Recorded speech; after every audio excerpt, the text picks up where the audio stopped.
welcome back to Reader's Retreat. If you're new, welcome, thank you for joining us. Today's video is going to be my 2021 stats.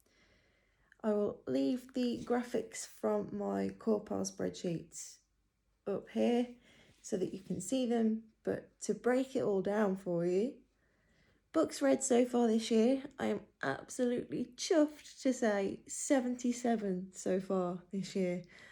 I've taken part in a couple of readathons though, which really helped. Yeah, I've knocked out a huge amount of books so far this year, which I wasn't expecting because I have gone back to work after the pandemic. So I'm really pleased with the amount of books that I've managed to read so far. Pages wise, that equates to 18,102 pages, which is mind-blowing. Pages per month, first graphic will be up here.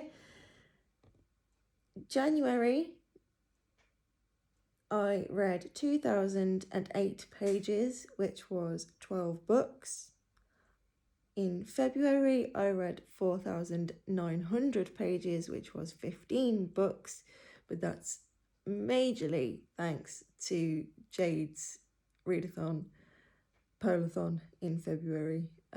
I'll leave a link to Jade's channel down below where you can find out a little bit more. Polathon is Jade's annual readathon, where we focus on a subgenre that she absolutely adores, which is polar fantasy.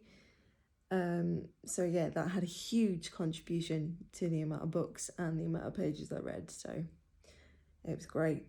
Absolutely loved taking part. It was so good. I was part of Team Arctic Fox this year. We came third, I believe, which was really good. So yeah, I was really happy to participate, and it's the first time I've actually participated, which was great fun, and I will definitely be participating again.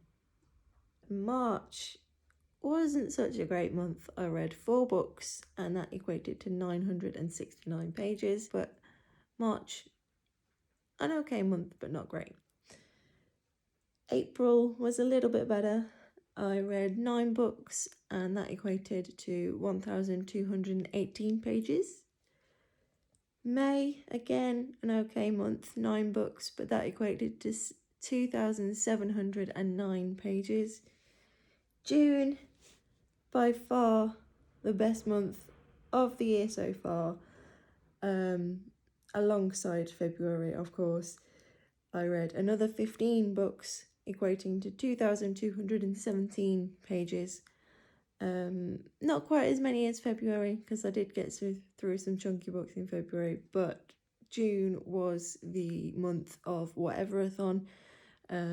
Maddie's brilliant readathon that was a month long, whereas Polathon was only a week, so I whacked those books out pretty quick in February, which was great.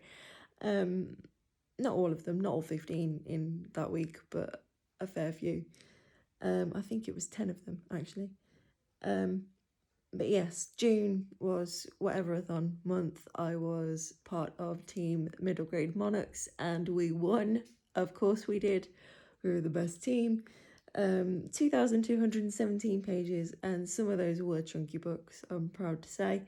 And yeah, it was absolutely great fun. I loved every minute of it. Such brilliant team support through Maddie's Discord that she set up for it, and it was run so brilliantly with excellent team captains.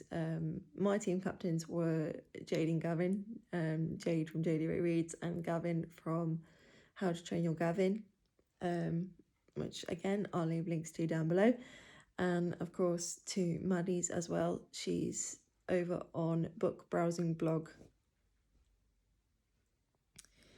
And then July so far, because we're only halfway through, I've read 12 books so far this month, which has equated to 4,081 pages so far.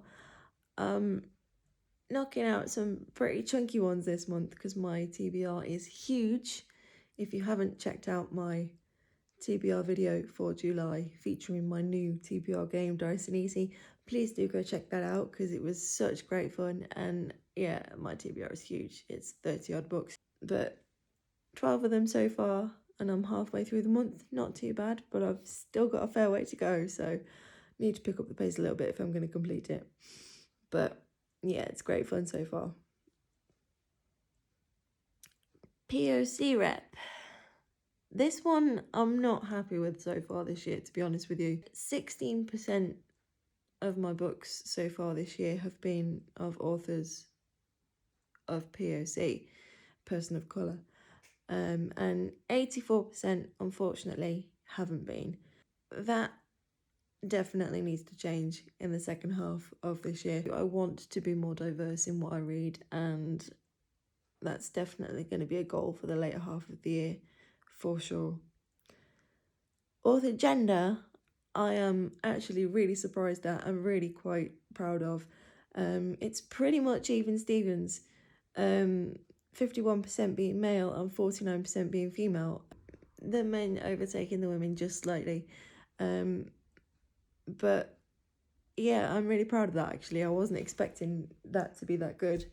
I like to keep it even Stevens to be fair to the authors, to be honest. So yeah, I'm really proud of that one. Year of publication, the most popular year of publication that I've read so far this year is 2020, and that's brilliant because it means new releases are getting the publication and they're getting the support and kind of spread that they deserve, so that's great. Genre wise, 51% of what I've read so far this year has been fantasy. I never used to be a fantasy reader because I was intimidated hugely by it, but it's only been since becoming more active in the booktube community that I've thought, do you know what, I don't know why I'm so scared of it, I'm just going to dive in. And thanks to pretty much everybody I've already mentioned, Jade, Gavin, Steph, Maddie, Ashleigh, I've absolutely adored so many of the books that I've read so far this year, and yeah, the majority of them have been fantasy, clearly, and I'm really pleased with that because I've found a love for a genre that I've hated for a very long time. Closely followed by contemporary at 17%, which is pretty good for me because now I've found that I don't enjoy contemporary quite as much as probably I should do, to be honest. Yeah, contemporary just doesn't seem to do it for me anymore. I think because I've read so much fantasy and a lot of it is high fantasy and it's, you know, quite epic in its plot and world building and all of that kind of thing, whereas contemporary tends to be the here and now, and a lot of that, to be honest, I don't find interesting. I like to immerse myself in the fantasy and get lost, especially when it comes to times when my mental health's not doing great. I will dive into some sort of fantasy and just lose myself for the amount of time that I'm reading. So I think that's pretty fair, to be honest with you, because my mental state so far this year hasn't been very successful, but yeah, I do want to improve on that stat for contemporary, to be honest with you, so I am going to push a little bit more in the later half of the year to try and boost that. But the one that surprised me most really for genre has been graphic novel. I love to read a graphic novel because I can knock them out in an hour. But only 3% of what I've read so far this year has been a graphic novel, which I'm not having, to be honest with you. Second half of the year, I'm going to pick up a lot more graphic novels. They are tending to be one read graphic novels so far, as in I'll read them and then I'll unhaul them. Purely because when it comes to graphic novels, I don't think it's going to tell you anything new if you reread them, in my opinion. So yeah, I will, 9 times out of 10 I will read them and unhaul them. But yeah, that's definitely going to change the later half of the year. I'm going to pick up some more graphic novels for sure. Age category wise, I am absolutely ecstatic to see that my figures say that I have read 42% of middle grade so far this year, which is absolutely amazing, because thanks to Jade and Gavin and all of the guys that I've mentioned before, I have found an absolute passion for middle grade that I've been, again, avoiding for years, thinking, oh, it's for kids, I'm not going to enjoy it, so I'll just stay clear. But they're so good. I was so wrong. They're so good. So, yeah, I'm really, really chuffed to say that. Closely followed by YA, though, to be honest with you, which will kind of be par with the fantasy side of things, really, because a lot of the fantasy that I read is YA fantasy. And then the one that I'm not so happy with is adult age category at 14% so far this year. So I am going to be looking out for more adult, whether that be adult contemporary, adult fantasy, whatever. I will be picking up some more in the later half of the year to give that a boost. Format. Now, a lot of you, if you know me and have been following my videos since I started on Booktube, you'll know that I love to read physical books alongside listening to them on audio. So it's probably no surprise that 38% of what I've read so far this year have been physical books.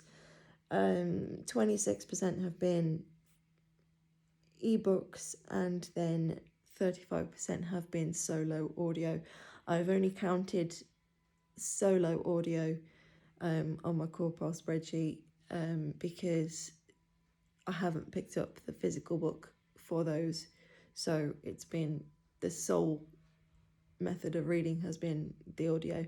And to be honest, I think that's pretty fair. Because if I can, I will pair it up with a physical read, because you can't beat sitting down and turning a page of a book, in my opinion. It's one of the best, most therapeutic things anybody can do, I think.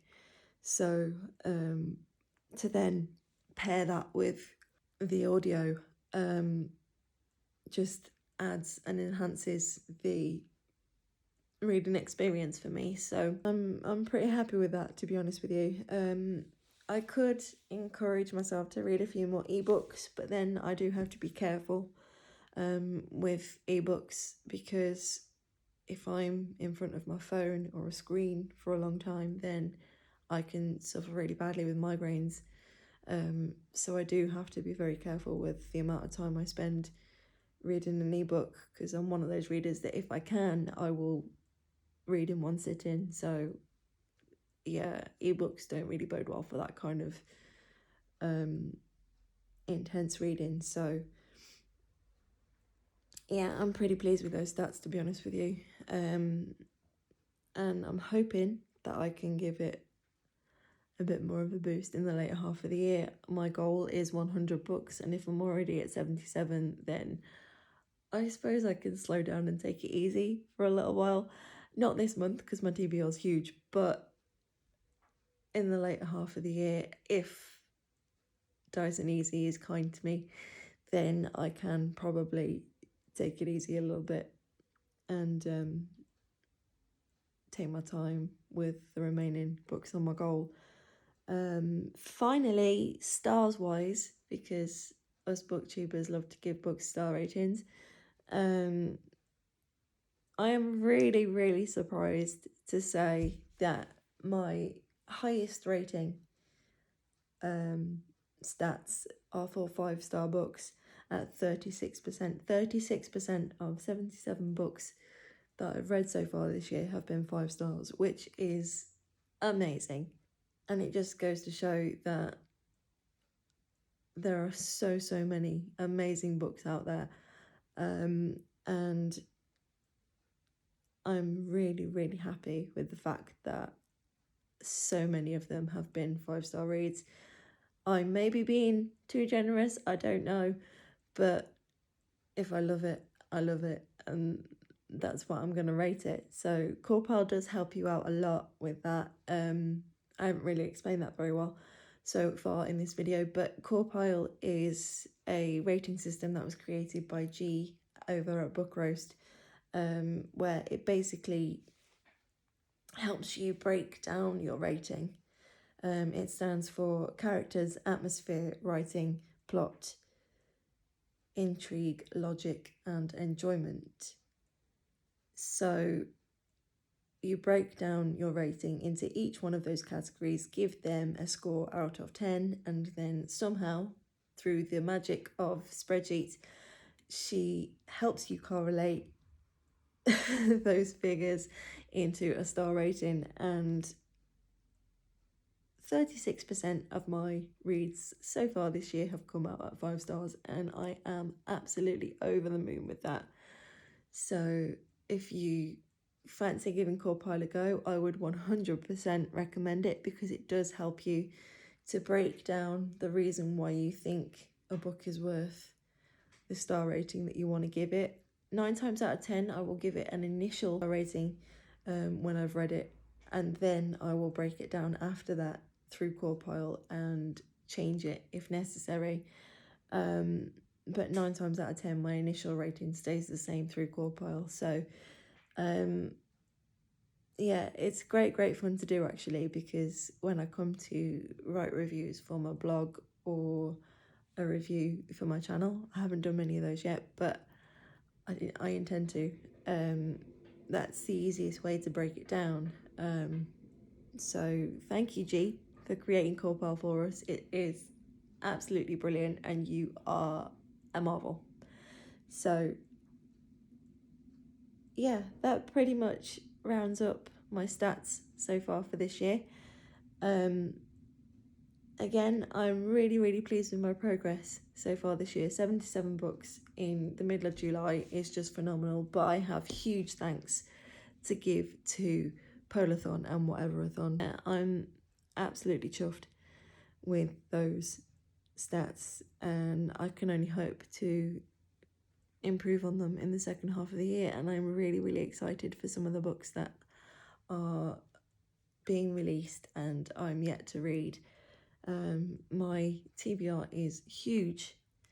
My library is full of books that are unread, and I intend to decrease that as much as I can in the later half of this year. And obviously, being a reader, that's what I do, and I am absolutely chuffed to bits with all of my stats that I've been through for you today.